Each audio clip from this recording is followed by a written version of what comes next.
സ്ത്രീയാണെന്ന വ്യാജേന പ്രണയക്കെണിയൊരുക്കി 2 ലക്ഷം റിയാൽ തട്ടിയ കേസിൽ ഒമാനിൽ പ്രവാസികൾ അറസ്റ്റിൽ. 6 അറബ് പ്രവാസികളാണ് റോയൽ ഒമാൻ പോലീസിന്റെ പിടിയിലായത്. സമൂഹമാധ്യമം വഴിയായിരുന്നു തട്ടിപ്പ് നടത്തിയത്.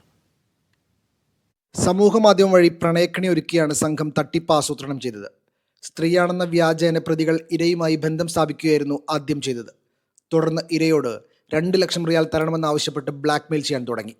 യുവതിയുടെ ബന്ധുക്കളാണെന്ന് പറഞ്ഞായിരുന്നു പണം തട്ടിയത്.